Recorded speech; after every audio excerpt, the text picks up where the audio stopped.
오늘은 계시록 6장 말씀을 나누게 되었습니다. 우리가 그리스도인으로서 막연히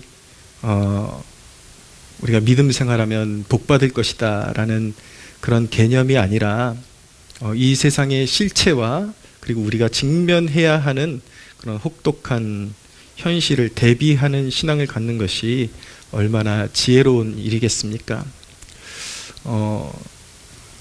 축복의 개념, 복의 개념을 잘못 이해하고 속된 그런 마음을 가지고 신앙생활하다가 삶이 내 뜻대로 돌아가지 않는 그런 모습들을 볼 때에 실족하고 믿음에서 멀어져 나가는 사람들도 참 많죠.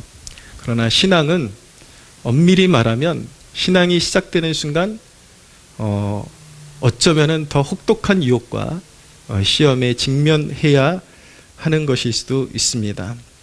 그러나 우리가 신앙인으로서 우리에게 주어진 진짜 복이 무엇인지 우리가 알아야 하는데, 그것은 단순히 세상에서 우리가 마음먹은 대로 된다라는 것이 아니라 어떤 환난이 와도 그리고 역경이 와도 우리가 이기는 자로 부름받았다라는 것을 아는 게 가장 큰 축복이라는 것을 우리가 알아야 합니다.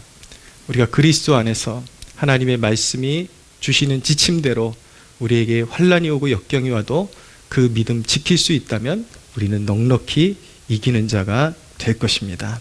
할렐루야. 오늘 말씀에 이제 어린 양 되시는 그리스도께서 이제 심판의 인을 떼시는 그런 대목입니다. 그래서 오늘 6장은 6개의 인을 떼시죠. 근데 이제 재앙이 요한계시록에 보면 인의 재앙이 있고 나팔 재앙이 있고 대접의 재앙이 있다라는 것을 알게 됩니다. 각 재앙마다 7개씩 이렇게 묶여 있는데 7개의 인을 떼시고 7개의 나팔을 불고 7번의 나팔을 불고 7 대접을 쏟아내고 계시록을 이해함에 있어서 중요한 개념 정리가 돼야 하는 것은 무엇이냐면 보통 사람들은 한간에 가장 유행하고 떠도는 그런 계시록 설교를 보면은 인과 나팔과 대접이 각각 7개씩이 이렇게 세트로 묶여 있는데, 그것이 그냥 순서대로 시간 순서대로 인 나팔 다음에 바로 순서대로 그냥 나팔 재앙이 바로 순서대로 이어지고 7개가 또 하나, 둘, 셋, 넷, 다 성경에 기록된 그 순서대로 이어지고, 또 그것이 끝나고 나면 또 대접 재앙이 하나, 둘, 셋, 넷, 다섯 이렇게 순차적으로 7개가 이루어질 것이라고 그렇게 생각을 하고 그렇게 해석을 하고 있습니다. 그래서 말씀드린 것처럼 그런 해석 방법이 세대주의 종말론자들의 해석 방법이기도 한데, 결국 그런 식으로 해석을 하게 되면은 자꾸 오늘 이 시간부터 언제가 종말의 시간이다 그러면서 종말의 시간을 주님께서 그때와 시는 아들도 모른다고 하나님 아버지께 감추어진 그런 비밀이라고 말씀하셨는데도 불구하고 인간들이 자꾸 이것을 헛되게 추측하고 그래서 시한부 종말론으로 이끌어가는 폐단을 낳는 이유가 이것이 정확한 그런 시간순으로 되어 있다고 자꾸 착각을 하기 때문에 그렇게 잘못된 해석들이 나오게 되는 것입니다. 오늘 본문에 보면 6개의 인을 먼저 떼시는 장면이 나오는데 이것들을 좀 살펴보면서 여기에 이 시대에 우리 신앙인들에게 주시는 어떤 메시지가 녹아 있는지를 한번 살펴보기를 원합니다. 그리스도께서 이제 첫 번째 인을 떼셨어요. 그랬더니 1절, 2절입니다. 같이 한번 읽어볼까요? 시작. 내가 보매 어린 양이 7인 중에 하나를 떼시는데 그때 내가 들으니 내 생물 중에 하나가 우레소리같이 말하되 오라 하기로, 이에 내가 보니 흰 말이 있는데 그 탄 자가 활을 가졌고 면류관을 받고 나아가서 이기고 또 이기려고 하더라. 첫 번째 인을 떼니까 여기서 눈여겨봐야 하는 것이 흰 말을 탄 기수가 등장을 합니다. 근데 그가 활을 가졌고 면류관을 받고 나가서 이기고 또 이기려고 하더라. 여기에 대한 다양한 해석이 존재합니다. 이 흰말을 탄 자가 누구냐? 복음주의권에서 일각의 설교자들은 이 흰말을 탄 자를 바로 예수님으로 해석을 합니다. 예수 그리스도. 근데 예수 그리스도가 복음을 전하시고 이기고 또 이기려고 하더라. 그리고 반드시 이길 것이다. 그렇게 해석을 하는 것이죠. 그래서 그리스도의 말씀이 전해지고 복음이 선포되어지면 이제 두 번째 인을 떼시는 대목부터 이제 재앙이 시작되는데, 큰 복음이 선포되어지면 당연하게 따라오는 것이 재앙과 핍박이 시작된다. 이런 식으로 이제 해석을 하는 것입니다. 근데 이 해석을 반대하는 사람들은 지금 하늘 보좌에서 요한이 환상을 보고 있는데 인을 떼시는 분이 그리스도인데 어떻게 또 예수님이 어느새 또 바꿔 말을 타고 첫 번째 기수로 등장을 하냐, 이렇게 그래서 이거는 첫 번째 기수는 예수님이 될 수가 없다, 그렇게 반박을 하는데, 가능하게 보자면 예수님께서 인을 떼시는 것이고 예수님께서 보여주시는 또 다른 어떤 환상을 이제 장차 될 일을 예수님께서 펼쳐 보여주시는데 그 첫 번째 기수가 나다라고 그렇게 보여주시는 대목으로 이해하면 그 해석도 불가능한 것은 아니다라는 것을 알 수 있습니다. 그런데 이제 그리스도로 해석하는 그런 부류들이 있는 반면에 대체적으로 이 첫 번째 기수는 미혹하는 자, 말세에 미혹하는 자로 해석되기도 합니다. 그리고 인간의 정복욕, 이제 세상의 어떤 불의한 권력을 휘두르고 이기고 또 이기려고 하고 정복력을 가지고 계속해서 도전하는 그런 정복력을 가진 어떤 인간의 세력을 상징하는 것으로 보기도 합니다. 제가 존경하는 로이드 존스 목사님은 이 흰말에 탄 사람을 그리스도로 해석을 하는데, 제가 로이드 존스 목사님을 존경하긴 하지만 제가 보는 관점에서는 두 번째 인부터 나머지 인이 거의 다 재앙을 선언하는 그런 인이기 때문에 첫 번째 흰말에 타고 있는 기수는 인간의 정복욕을 상징하는 것이 맞다라고 그렇게 저는 개인적으로 생각을 하고 있습니다. 근데 전체를 보는 해석이 가장 중요한 것이지 이게 정확히 뭐냐라고, 그것이 여기서 결코 결론이 날 수도 없고 가장 중요한 사안은 아니다라는 것을 알아야 하는 것입니다. 두 번째 인을 떼시는데 3절을 보십시오. 둘째 인을 떼실 때에 내가 들으니 둘째 생물이 말하되 오라 하니 이에 다른 붉은 말이 나오더라. 그 탄 자가 허락을 받아 땅에서 화평을 제하여 버리고 서로 죽이게 하고 또 큰 칼을 받았더라. 두 번째 인을 떼시는데 붉은 말을 탄 기수가 등장을 합니다. 근데 그가 나타나니까 그가 하는 일이 서로 죽이게 하고 큰 칼을 받았다, 화평을 제한다 라고 말씀하고 있습니다. 바로 전쟁과 학살이 일어날 것을 말씀하고 있는 것입니다. 이제 마지막 시대가 가까울수록 우리가 이미 마지막 시대를 살고 있는데 더 그때가 가까울수록 전쟁과 학살의 소식이 지구촌 곳곳에서 들려오게 될 것이다라는 것을 말씀하고 있는 것입니다. 세 번째 인을 떼시는데 5절을 보십시오. 셋째 인을 떼실 때에 내가 들으니 셋째 생물이 말하되 오라 하기로 내가 보니 검은 말이 나오는데 그 탄 자가 손에 저울을 가졌더라. 내가 네 생물 사이로부터 나는 듯한 음성을 들으니 이르되 한 데나리온에 밀 한 대요 한 데나리온에 보리석대로다. 또 감람류와 포도주는 해하지 말라 하더라. 검은 말이 상징하는 것은 대체적으로 기근을 상징하는 것입니다. 이것은 모든 학자들이 동의하는 바인 것입니다. 그리스도께서 심판의 인을 떼실 때, 재앙의 인을 떼실 때에 이제 지구촌 곳곳에서 기근의 소식이 들려오게 되는 것입니다. 근데 한 데나리온에 그때가 되면 밀 한 대밖에 구입하지 못한다, 얻을 수가 없다라고 그렇게 말씀하고 있는데, 세상에 기근이 들면, 특별히 전쟁이나 어떤 폭압이 어느 민족 가운데 일어나게 되면, 민족과 민족 가운데 일어나게 되면 기근이 따라올 수밖에 없고 물가는 상승할 수밖에 없는 것입니다.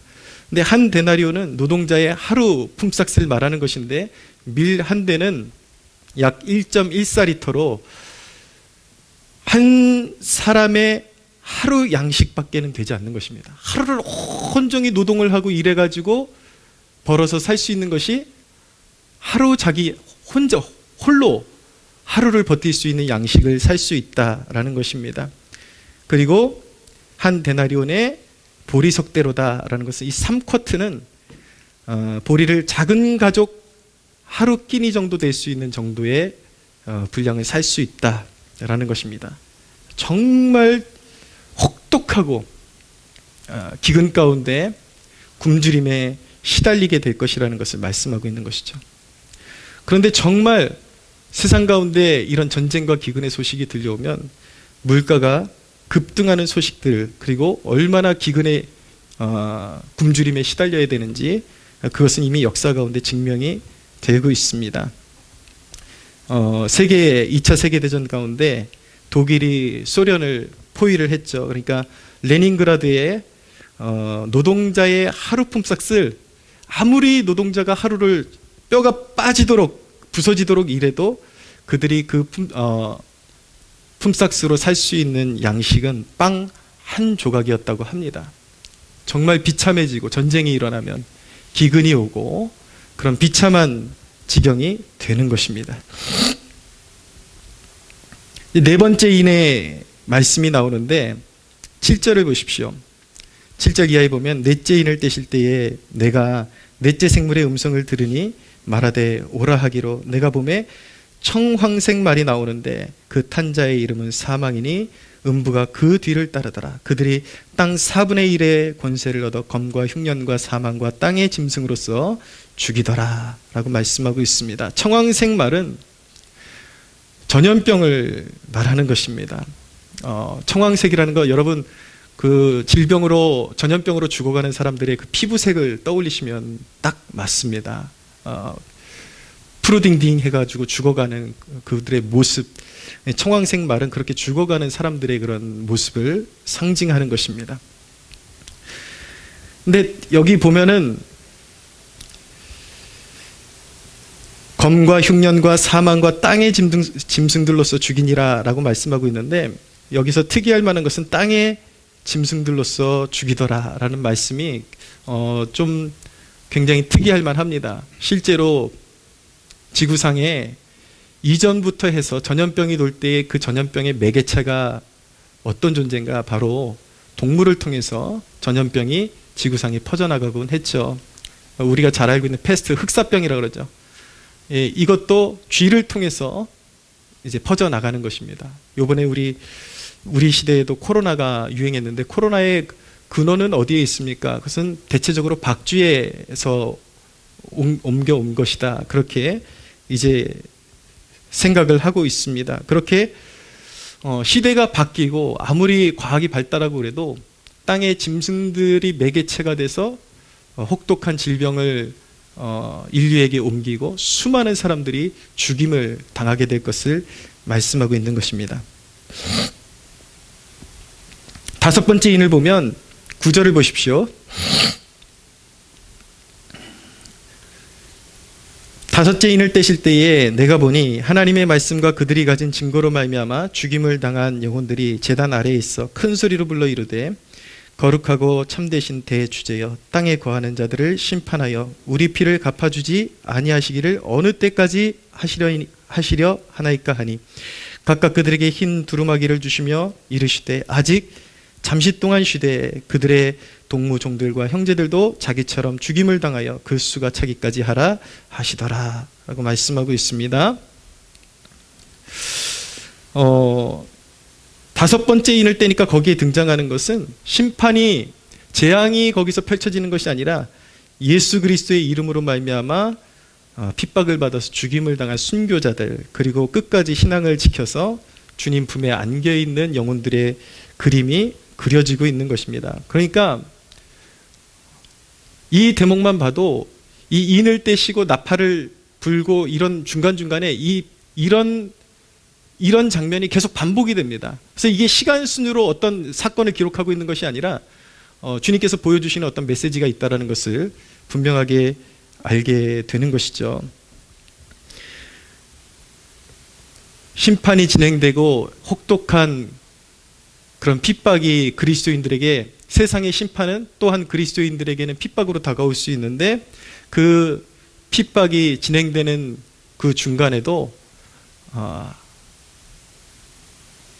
그리스도를 신뢰하고 그 안에서 죽임을 당한 영혼들, 그리스도를 믿고 따르는 영혼들은 안전하고 주님의 품에서 보호를 받는다라는 것을 보여주고 있는 것입니다. 여섯 번째 인이 떼지는데 12절을 보십시오.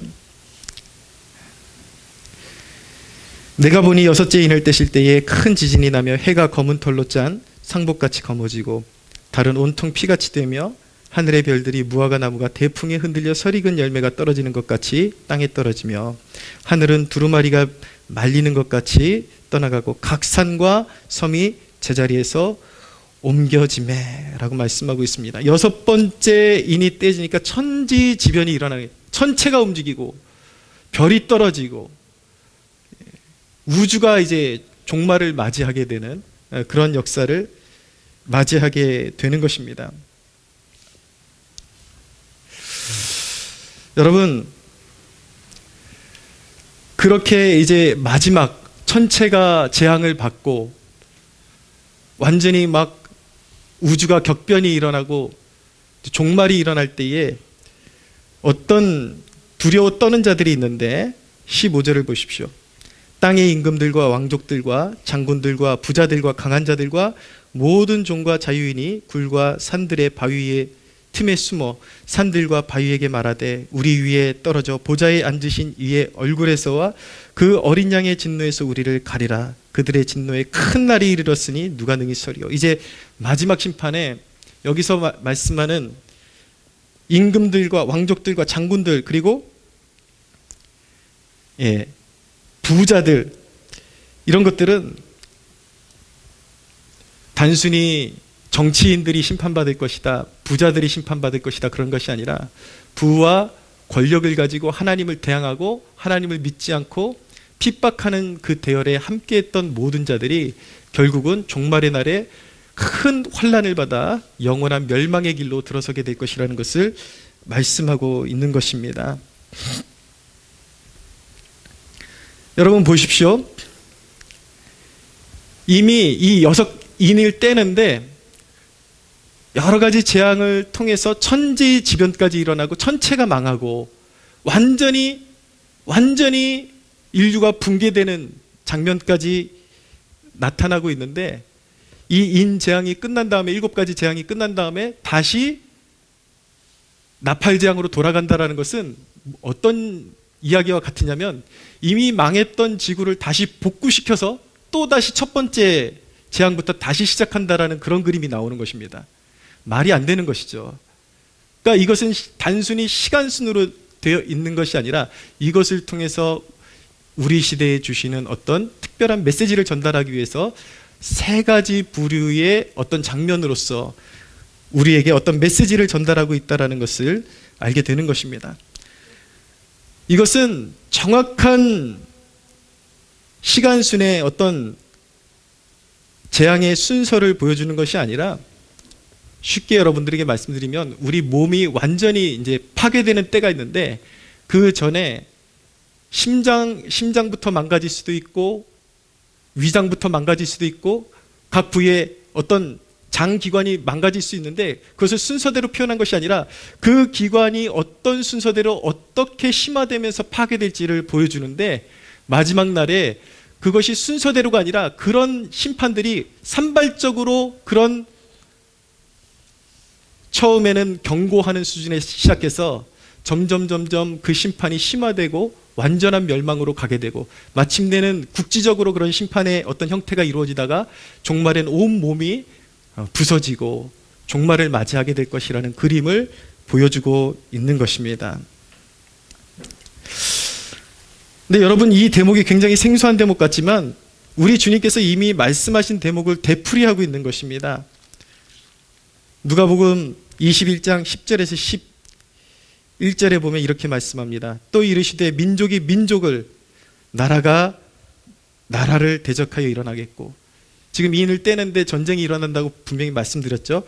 곳곳에 큰 지진과 기근과 전염병이 있겠고 또 무서운 일과 하늘로부터 큰 징조들이 있으리라. 거의 순서가 똑같이 예수님께서 말씀하신 대로 진행되고 있다는 것을 알고 있습니다.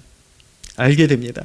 이것은 예수님의 재림 이전에, 예수님의 재림의 날이 이제 최후의 심판인데, 재림 이전에 산발적으로 그리고 지속적으로 지구촌 가운데 일어날 일들을 말씀하고 있는 것입니다. 이렇게 표현하고 있는 것입니다. 그냥 순서대로 이렇게 하다가 그냥 짜여진 시간이 진행되다가 결국은 그 시간대에 망한다는 것이 아니라, 하나님께서 정하신 멸망의 때가 있는데 그 전까지 오늘 여기에 나타나는 재앙들이, 이 재앙이 나타날 수도 있고 저 재앙이 나타날 수도 있고 호환되면서 계속 이런 증상들이 지구촌 곳곳에서 일어나게 될 것이다 라는 것을 보여주고 있는 것입니다. 그리고 이후에 나팔과 대접재앙이 나오는데, 이런 것들은 특별한 목적 가운데 심판의 다른 측면을 보여주고 있는 것이고, 그리고 심판이 더 심화되어 갈 것이라는 것을 보여주고 있는 것입니다. 여러분들이 이제 일곱 나팔은 성경에 심판을 상징하는 것이거든요. 그 일곱 나팔이 불리고 그리고 일곱 대접이 쏟아지면 그 순서가 똑같이 또 반복된다는 것을 알게 됩니다. 첫째는 땅, 그리고 바다, 강, 이런 순서로, 그리고 조금 더 덜한 심판에서 완전한 심판으로 그렇게 나아간다는 것을 보여주고 있는 것입니다. 여러분, 이미 지구촌 곳곳에서 이런 심판의 역사들은 일어나고 있습니다. 재앙의 역사들이 일어나고 있습니다. 유럽에서 흑사병이 일어나면서 유럽 인구의 3분의 1이 사망을 했죠. 질병이 그렇게 무서운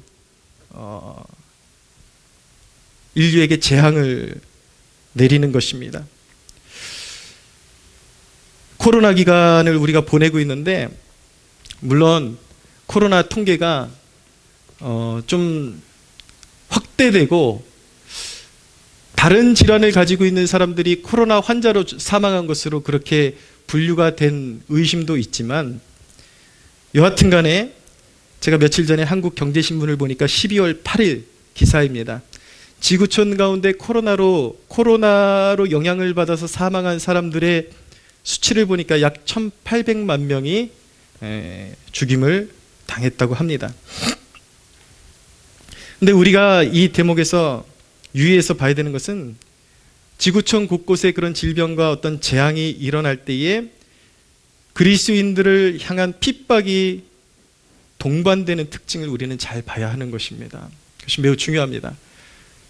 지구촌의 전쟁과 학살, 그리고 어떤 질병들이 창궐하는데, 가만히 보면 이것이 기독교인들을 향한 핍박으로 그 힘이 쏠린다라는 것을 보여주고 있습니다. 이번 코로나도 그렇죠. 그래서 여러분들 계시록을 읽으면서 막연한 종말의 때를 여러분들이 바라보고 있어야 하는 것이 아니라, 이 시대의 이 계시록의 말씀이 어떻게 성취되고 어떤 메시지를 주는지를 촌각을 곤두세우고 바라봐야 하는 것입니다. 이 방역이라는 이름으로 대한민국뿐만 아니라 지구촌 곳곳에서 얼마나 말도 안 되는 백신을 강요하고 백신 패스라는 것을 강요를 하고, 심지어는 교회 문을 닫게 하고, 대한민국의 방역이라는 이름으로 마트도 문을 열고 백화점도 문을 열고 대중교통 다, 운송수단이 다 그대로 계속 돌아가고 있음에도 불구하고 예배는 안 된다, 교회를 폐쇄시키고, 교회에서 확진자가 일어나면 그냥 무조건 교회 폐쇄시키라 그래서, 그런 여파로 인해서 한국교회가 무려 1만 교회가 코로나 기간에 문을 닫게 된 것이죠. 여러분, 이것이 우연이 아니라 권세자들이 어떤 질병을 통해서 그들이 의식하고 했든지 무의식 중에 했든지, 그 배후의 역사는 어떤 세력에 의해서 교회를 핍박하는 쪽으로 힘을 모은다라는 사실을 꼭 기억하셔야만 하는 것입니다. 사랑하는 여러분, 말세에 깨어있는 여러분들 되시기를 축원합니다. 할렐루야. 여러분, 근데 이런 건 전초전에 불과하다라는 것입니다.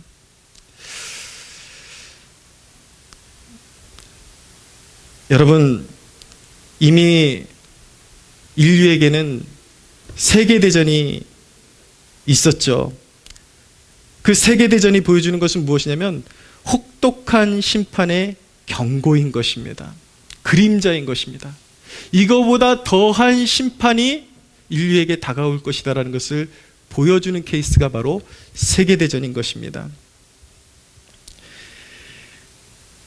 여러분, 그리고 나팔, 대접재앙이 장차 어느 날 막연하게 하나 둘씩 실현될 것이라고 많은 사람들이 생각하고 있겠지만은, 저는 개인적으로 이미 모든 나팔, 대접의 재앙의 봉인이 풀린 상태에서 점점 더욱더 심화되어 가고 있다라고 믿습니다. 이미 이런 징조들은 지구촌 곳곳에 예전부터 일어나고 더욱더 심화되어 가고 있고 앞으로 더욱더 심화되어 갈 것입니다. 우리 이웃의 우크라이나에서 지금 심각한 전쟁이 일어나고 있습니다. 전쟁을 벌이고 있습니다. 우리가 의식하지 못한 사이에 수많은 사람들이 죽임을 당하고 있습니다.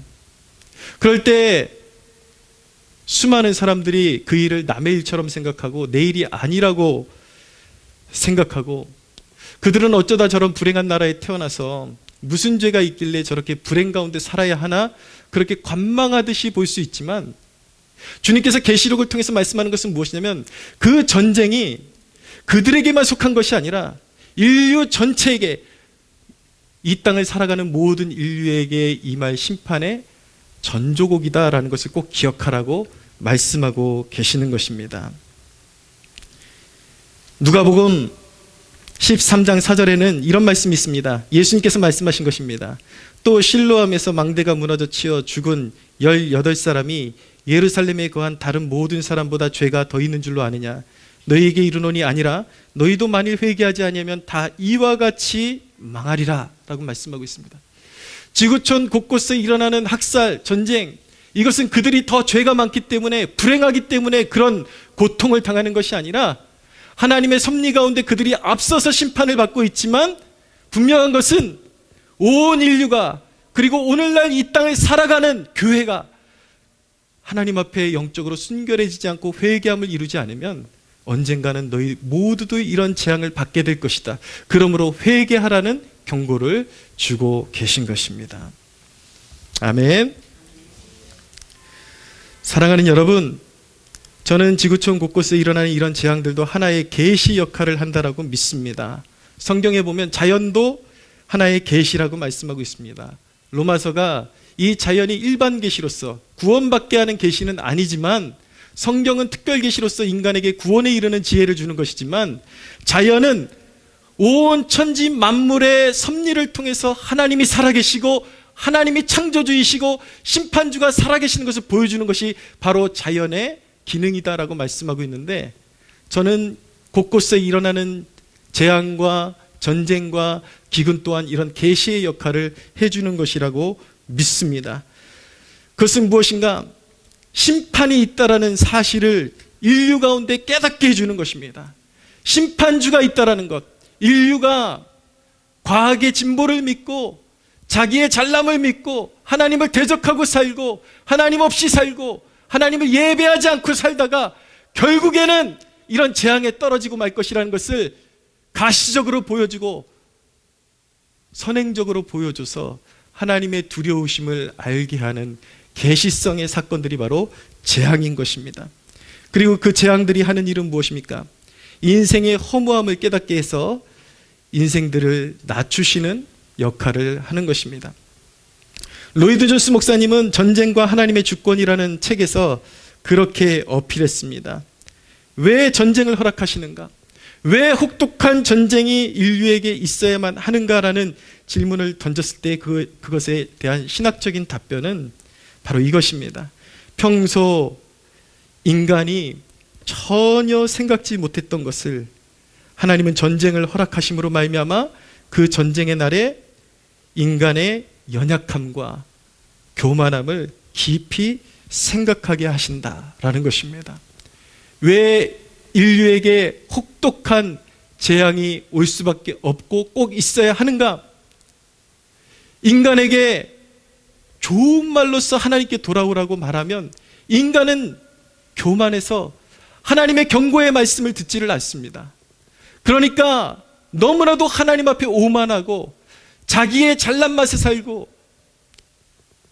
자기가 기능적으로 세상에서도 뛰어나고 먹고 살만하니까 자기를 믿고 사는 인류에게 하나님께서는 너희 자신이 얼마나 유약한 존재인지 알게 하시기 위해서 전쟁을 허락하시고, 그때야 비로소 하나님 앞에서 우리가 아무것도 아니구나라는 것을 깨닫게 하시고, 그 가운데 하나님께서 은총을 베푸시는 자들은 돌이켜서 하나님께로 돌아오게 하시기 위해서 전쟁과 재앙을 허락하시는 것입니다. 사랑하는 여러분, 이 땅에는 6.25라는 전쟁이 있었습니다. 70여 년 전에. 6.25의 속성은 심판이기도 한 것입니다. 우상의 나라, 신사참배하고 우상 섬기고 미신과 온갖 게으름과 이런 것들에 젖어 있던 이 나라에 하나님께서 심판을 베푸신 것입니다. 그런데 놀라운 것은 하나님께서 아직까지 역사의 때를, 하나님께서 역사의 문을 닫지 아니하시고 이 나라에게 새로운 기회를 주셨다라는 사실을 잊지 말아야 하는 것입니다. 계시록에 보면은 그런 재앙이 있음에도 불구하고 하나님을 신실하게 믿는 백성들은 하나님께서 끝까지 보존하시고 지키신다라는 이 메시지를 주고 계신데, 6.25를 봐도 여러분, 하나님께서 너무나도 놀랍게 섭리하셨다라는 것을 우리가 발견하게 됩니다. 저 이북에 잘 믿던 크리스천들이 대부분 공산주의의 실체를 알고 저들과 함께 이곳에서 신앙의 뿌리를 내릴 수 없다라는 것을 깨닫고 신앙의 자유를 갈망하고 하나님을 잘 섬기기를 원했던 백성들이 대부분 남아있습니다. 물론 딱 무자르듯이 모든 신실한 크리스천이 다 남아한 것은 아니지만 하나님의 섭리 가운데 거기서 순교한 백성들도 있고, 또 이후에 저 북녘 땅에 그루터기로 남겨놓기 위해서 그 땅에 남겨놓으신 사람들도 있지만, 분명한 것은 전체적인 그림으로 봤을 때에 김일성에게 동조하고 믿는다고는 했지만 공산주의의 그 거짓됨과 미혹을 구별하지 못하고 김일성이 잘 먹여주고 잘 살려줄 것이라고 생각했던 사람들은 대부분 북녘 땅에 남아 있었고, 그 실체를 조금이라도 간파하고 신앙의 자유를 찾아서 남아한 사람들, 남한 땅에는 그들이 중심이 되어서 민족을 일구었기 때문에 하나님께서 이 대한민국을 오늘날 이 전쟁통에서도 다시 회복시켜 주시고 믿는 자들을 보사 이 민족에게 다시 기회를 주셨음을 믿으시기를 바랍니다. 할렐루야. 그러니 여러분, 이 계시록의 말씀이 얼마나 진실됩니까? 하나님의 신실한 백성들은 전쟁통에서도 하나님께서 그 재앙 속에서 혹독한 핍박 속에서도 살 길을 여시고 반드시 죽어도 살게 하시는 그 놀라운 부활의 능력으로 이끌어 주심을 믿으시기를 바랍니다. 여러분, 그런데 여러분, 이 땅에 그런 신앙인들이 중심이 되어서 이 땅에 번영을 주신 그 이유를 우리는 잘 묵상할 수가 있어야 하는 것입니다. 여러분, 이 현재라는 시간은 지금 대한민국 교회에 주시는 기회라는 사실을 꼭 기억할 수가 있어야 하는 것입니다. 왜 우리에게 기회를 주셨습니까? 이제 마지막 심판, 최후의 심판이 오기 전에 모든 민족과 열방 가운데 제사장의 사명 감당하라는, 선교적 사명 감당하라는, 너희들 그냥 잘 먹고 이 땅 가운데서 부강하게 살아라라고 우리에게 기회를 주신 것이 아니라 선교사적인 사명을 가지고 열방 가운데 복음의 씨앗이 되고 미랄이 되어 그 생명의 복음을 전하라는 그 사명을 우리에게 부여하시고 주신 기회임을 믿으시기를 바랍니다. 이것을 받들지 않으면요, 우리는 또 매를 맞을 수밖에 없습니다. 또 징계를 받을 수밖에 없습니다. 우리가 요한계시록을 나누면서 그 사실을 깨달아야 되는 거예요. 우리에게 주신 인생의 기회를 우리가 어떻게 활용할 것인가. 정신 차리고 깨어나서 우리에게 주신 기회의 사명을 붙잡아야 할 줄로 믿으시기를 바랍니다. 여러분, 이 동일한 재앙에 그리스도께서 인을 떼실 때마다 혹독한 재앙이 일어나는데, 이 동일한 재앙에 전혀 다른 결말을 맞이하는 두 부류가 있다는 사실을 오늘 우리가 꼭 숙지하고 이 말씀을 마무리해야 합니다.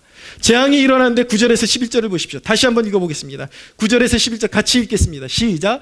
다섯째 인을 떼실 때에 내가 보니 하나님의 말씀과 그들이 가진 증거로 말미암아 죽임을 당한 영혼들이 제단 아래에 있어 큰 소리로 불러 이르되 거룩하고 참되신 대주제여 땅에 거하는 자들을 심판하여 우리 피를 갚아주지 아니하시기를 어느 때까지 하시려 하나이까 하니 각각 그들에게 흰 두루마기를 주시며 이르시되 아직 잠시 동안 쉬되 그들의 동무 종들도 형제들도 자기처럼 죽임을 당하여 그 수가 차기까지 하라 하시더라. 아멘. 사랑하는 여러분, 세상의 권세자들은 끊임없이 야욕을 품고 불의한 통치와 전쟁을 일으킬 것입니다. 그것이 계시록의 메시지인 것입니다. 끊임없이 질병이 창궐하게 될 것입니다. 그런데 여러분, 계시록이 주시는 믿는 자들을 향한 위로와 약속의 말씀은 무엇이냐면, 그런 전쟁통에, 그런 핍박 속에 하나님은 그것을 통해서 오히려 세속화된 교회를 정화시키시고 하나님의 택한 백성들을 반드시 구원해 내실 것이라는 것입니다. 할렐루야.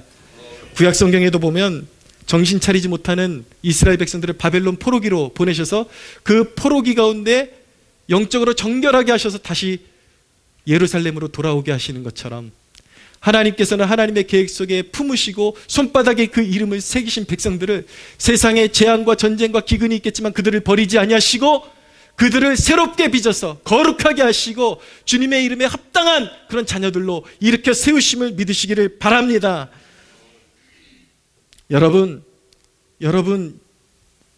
지금도 이런 전쟁과 질병과 재난이 아니다 할지라도 이미 여러분들의 삶 가운데 어떤 경제적인 어려움, 그리고 때로는 급작스럽게 찾아오는 질병, 원하지 않았던 고난, 이런 것들을 경험하고 있지 않습니까? 여러분이 계시록의 말씀은 막연한 말씀이 아니라 여러분들에게 그 주시는 고난이 바로 계시록적인 고난임을 깨닫기를 원하시는 것입니다.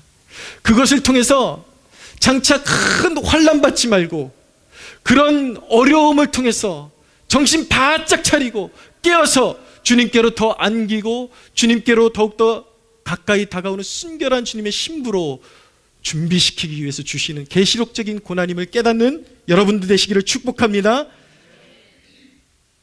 사랑하는 여러분, 그런 연단은 여러분들을 망하라고 주시는 연단이 아닙니다.